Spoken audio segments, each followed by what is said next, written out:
அப்படியா? Excuse me, உங்களை பத்தின டீடைல்ஸ் வேணும். டீடைல்ஸா? எங்களை பத்தி தெரியலன்னா ஒண்ணு இப்பதான் நீ பிறந்திருக்கணும், இல்ல ஊருக்கு புதுசா இருக்கணும். நான் பிறந்து ரொம்ப நாள் ஆச்சு. அப்போ ஊருக்கு புதுசு. உனக்கு என்ன வேணும் மேன்? நீ விஐபி ஆச்சா? உங்ககிட்ட கையெழுத்து வாங்க வந்திருப்பாரு. கையெழுத்து வாங்கி பழக்கம் இல்ல, பல பேர் தலையெழுத்த மாத்தி தான் பழக்கம். அப்படின்னா உன் பேரு பிரம்மாவா? இல்ல, சிவன், அழிக்கிற சக்தி. என்ன விட்டா பேசிக்கிட்டே போற, மரியாதையா போயிடு. நான் இங்க இருந்து போக மாட்டேன். என்ன அடையாளம் தெரியாத மாதிரி நீங்க நடிக்கிறீங்க. என்ன தெரியல? என்ன முதல்ல எங்களை பத்தி தெரிஞ்சுக்கணும்னு சொன்ன, இப்போ உன்னை பத்தி தெரியலையான்னு கேக்குற. என்னடா? ஏய், கோச்சிக்காத. Cool down, cool down. இது குடி. நீங்க என்ன மறந்துட்டாலும் நான் உங்களை மறக்கல. நம்ம நட்பு என்ன, சொந்தம் என்ன, கள்ளச்சாராயத்துல இருந்து கஞ்சா வரைக்கும் கடத்தணுமே, மறந்துட்டீங்களா? என்னடா உளற? ஏய், நான் உளறனா? டேய், இவனை எத்தனை தடவை நான் போலீஸ்ல இருந்து காப்பாத்திருப்பேன். ஏய், இதுக்கு மேல பேசுன தொலைச்சிருவேன். Mind your own business.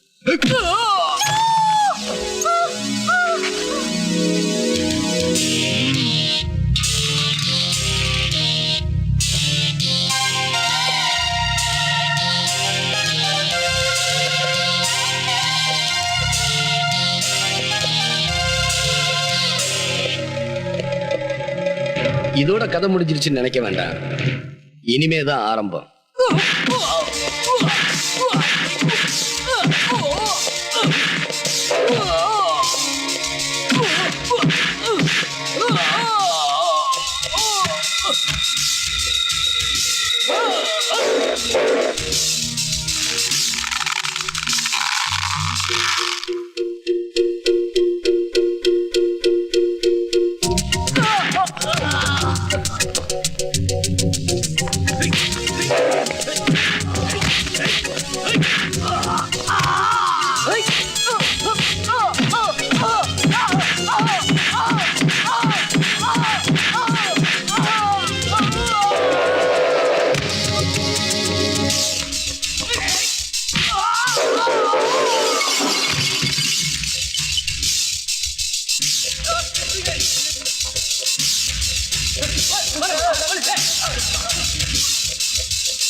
NDPS பிரிவின்படி heroin என்னும் போதை மருந்து கடத்திய குற்றத்திற்காக கணேசன், துரை என்கிற இருவருக்கும் 7 ஆண்டு காலம் கடுங்காவல் தண்டனை விதித்து தீர்ப்பளிக்கிறேன்.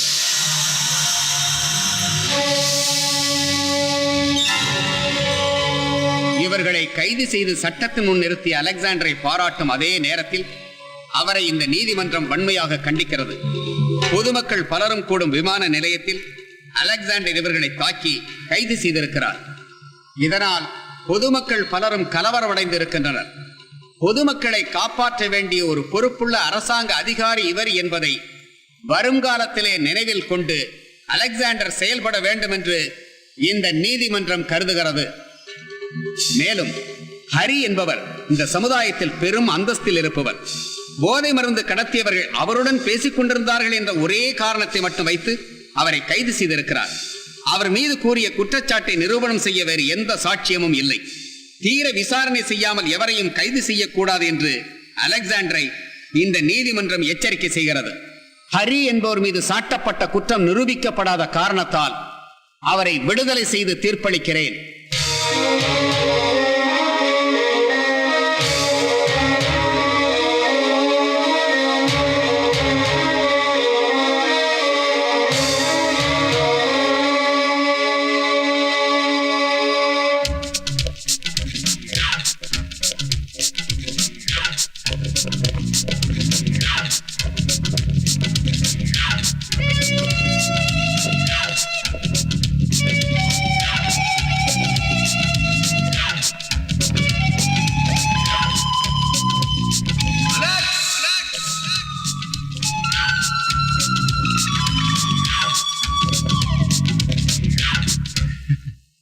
இந்த உலகத்துல எதையும் நான் விலை கொடுத்து வாங்க முடியுங்கிறத நீ புரிஞ்சுக்கிட்டு இருப்பேன்.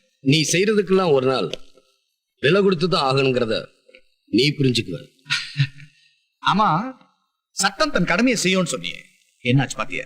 சட்டம் முதல்ல தான் கடமையை செய்யறனாலும் கடைசியில சரியா செஞ்சிருங்கிறத இப்ப மக்கள் பார்த்துக்கிட்டு இருக்காங்க. இப்படி பேசுறதுனாலதான் நீ கீழே இருக்க, நான் மேல இருக்கேன். கீழே நிக்கிறனா என்னைக்கு வேணுமாலும் மேல வரலாம். மேல நிக்கிற நீ கீழே வந்துதான் ஆகணும். அவமானப்பட்ட இன்னும் உனக்கு புத்தி வரல. இயேசுவை சிலுவையில அரைஞ்சிட்டாங்கன்னு பயந்திருந்தா ஒரு மகாத்மா காந்தி உருவாயிருக்க முடியாது. வாவ், நீ பேசுறத பார்த்தா மறுபடியும் நம்ம சந்திக்க வேண்டியதா இருக்கும்னு நினைக்கிறேன். தப்பு செய்யறத நீ விட போறதில்ல, நல்லது செய்யறத நான் விட போறதில்ல. அப்புறம் எப்படி சந்திக்காம இருக்க முடியும்? சந்திப்போம்.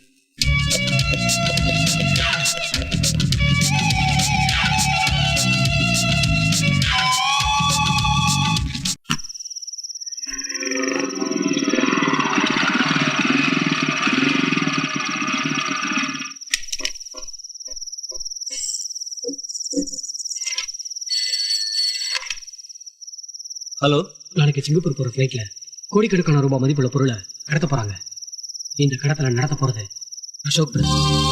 இது வரைக்கும் அசோக் பிரதர்ஸ் மேல எந்த நடவடிக்கை எடுக்கல.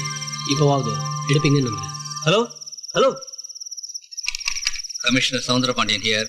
ஆர்டூ போலீஸ் ஸ்டேஷன்ல இருந்து இன்ஸ்பெக்டர் பாஸ்கர் பேசுறேன் சார். சிங்கப்பூர் போற ஃபிளைட்ல கள்ளக்கடத்தல் நடத்த போறதா இன்ஃபர்மேஷன் வந்திருக்கு சார். உடனே நடவடிக்கை எடுக்க வேண்டியதானே? இல்ல சார், இந்த கடத்தல நடத்த போறது அசோக் பிரதர்ஸ். அப்படியா? பெரிய இடம், நாளைக்கு ஏதாவது பிரச்சனை ஆயிடக்கூடாது, அதான் நான் உங்ககிட்ட சொல்றேன். இந்த விஷயத்த நீ என்கிட்ட சொன்னதையே மறந்துடு. மற்றதை நான் பார்த்துக்கிறேன்.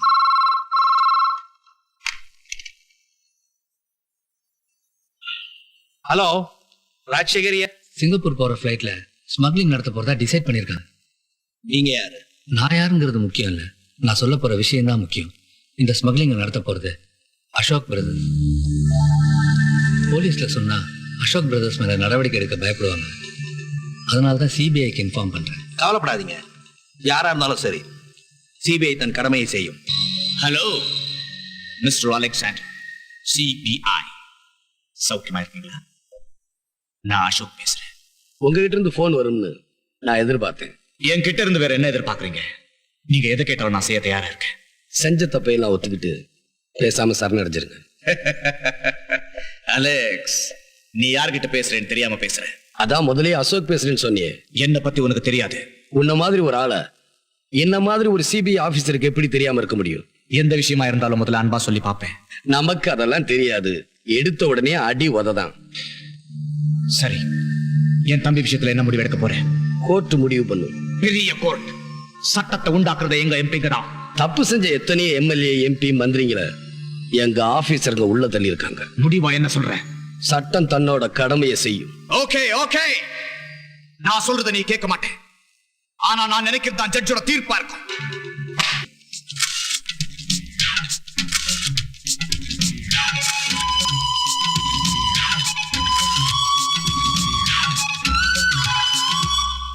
ஜென்டில்மேன், இவங்க தான் அசோக் பிரதர்ஸ்.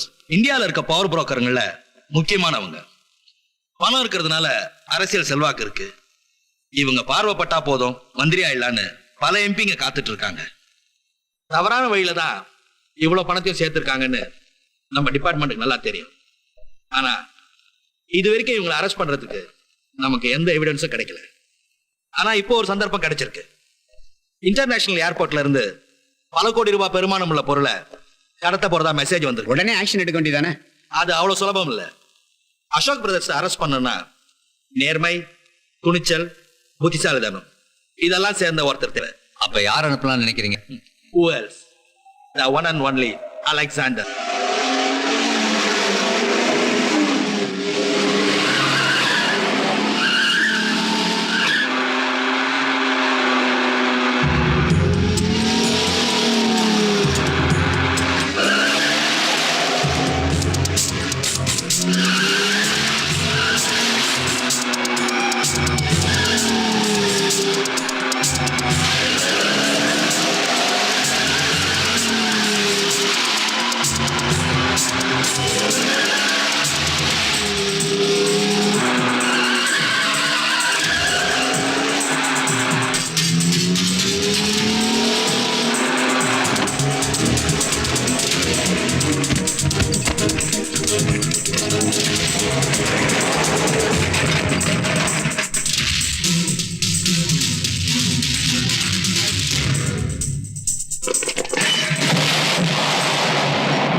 சௌதரியோட சேர்ந்து ஃபைலும் எரிஞ்சிருச்சு.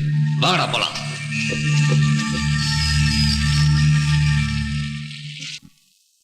ஹலோ அண்ணா, நான் அருண் பேசுறேன். இப்ப எங்க பேசுறேன்? கெஸ்ட் ஹவுஸ்ல இருந்து. ஃபைல் மேட்டர் என்னாச்சு? அதுக்காக தான் ட்ரை பண்ணிட்டு இருக்கேன். எப்படி நைட்டுக்குள்ள ஃபைல் என் கைக்கு வந்துடும். Very good. இப்போ இங்க கொஞ்சம் பிரச்சனை இருக்கிறதுனால நீ ஜாகிரதையா இரு. ஃபைல் கிட்ட எனக்கு ஃபோன் பண்ணு. சரிண்ணே. ஃபைல் நம்ம கிட்ட இருக்கும். எப்படியும் பிடிச்சிடலாம் தான் அலெக்ஸ் ஏர்போர்ட்டுக்கு வந்திருப்பான். நல்ல வேலை, போதை மறந்தோட போச்சு. அருண் என்ன சொன்னான்? விடியறதுக்குள்ள ஃபைல் நம்ம கிட்ட இருக்கும்.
ஹரி, நேற்று ஃபோன் பண்ணும்போது அருண் ஃபைல் எப்படியோ கைக்கு வந்துடும் சொன்னா. போலீஸ் சர்ச் பண்ணும்போது ஃபைல் அவங்களுக்கு கிடைச்சா பிரச்சனை ஆயிடும். உடனே போய் பாரு.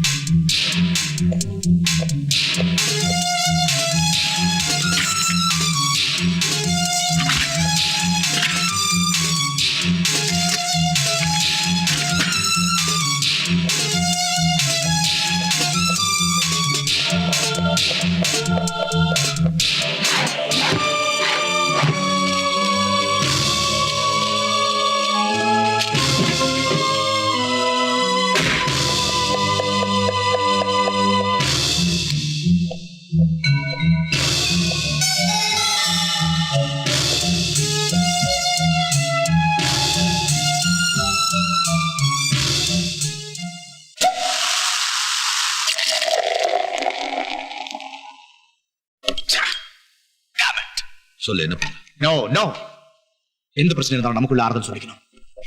மற்றவங்க வந்து ஆறுதல் சொல்ற அளவுக்கு வச்சுக்க கூடாது. Good evening sir. Good evening sir. யோ, உன் மரியாதை எனக்கு தேவையில்லை. என் தம்பியை கொலை பண்ணது யார் தெரிஞ்சதா? தெரியல சார். கொலை நடந்த இடத்துல கிடைச்ச தடயத்தை வச்சு சந்தேகப்பட்ட எல்லாரையும் விசாரிச்சிட்டோம். ஒரு பிரயோஜனமும் இல்லை. அப்போ இதோட விட்டுறலாம்னு சொல்றீங்களா? இல்ல சார், உங்களுக்கு விரோதிங்க யாராவது இருந்தா? இருக்காங்க. என்கிட்ட வாங்கி தின்னுட்டு கண்டுபிடிக்க முடியலன்னு வந்து நிக்கிறீங்க. நீங்க தான் என் விரோதிங்க. ஆனா எப்பவுமே நான் என் பலத்தை மட்டும் நான் நம்புறேன். அருணை யாரு எதுக்காக கொலை செஞ்சாங்கன்னு கண்டுபிடிக்காம விட மாட்டேன். கண்டுபிடிக்கணும்னா ஒரே வழிதான் இருக்கு. அருண்குமார் கொலையை கண்டுபிடிக்கிற பொறுப்பை நம்ம டிபார்ட்மெண்ட் ஏத்துக்கணும். என்ன மிஸ்டர் அலெக்ஸ், மர்டர் கேஸ்க்கு எதுக்கு சிபிஐ? இல்ல சார், பணத்துக்காகவோ பகைக்காகவோ இந்த கொலை நடக்கலன்னு போலீஸ் ரெக்கார்ட்ல இருக்கு. அசோக் பிரதர்ஸ் கோடிக்கணக்கான ரூபாய்க்கு அந்நிய செலாவணி ஹவாலா மோசடி செஞ்சிருக்காங்க. இந்த மோசடி எப்படி எல்லாம் நடந்துச்சு, சென்ட்ரல்ல ஸ்டேட்ல அதுல ஈடுபட்ட அரசியல்வாதிங்க அதிகாரிங்க இவங்களை பத்தின எல்லா டீடைல்ஸோட ஒரு ஃபைல நம்ம டிபார்ட்மெண்ட்டை சேர்ந்த காந்திராஜன் ரெடி பண்ணார்.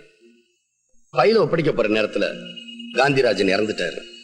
அந்த ஃபைல் எங்க இருக்கு, என்ன ஆச்சுன்னு யாருக்குமே தெரியாது. இந்த கொலையை பத்தி விசாரிக்க ஆரம்பிச்சா நிச்சயமா அந்த ஃபைலை பத்தி நாம தெரிஞ்சுக்கலாம். அந்த ஃபைல் கிடைச்சா பல உண்மைகள் வெளியே வரும். தேசிய அளவுல அரசியல்ல பெரிய பெரிய மாற்றங்கள் ஏற்படும். அதனாலதான் சொல்றேன், இந்த கொலையை நாம தான் கண்டுபிடிக்கணும். Okay, you are the right person. Proceed. Thank you sir.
நான் பாத்துக்கிறேன், நீங்க ஒண்ணும் கவலைப்படாதீங்க.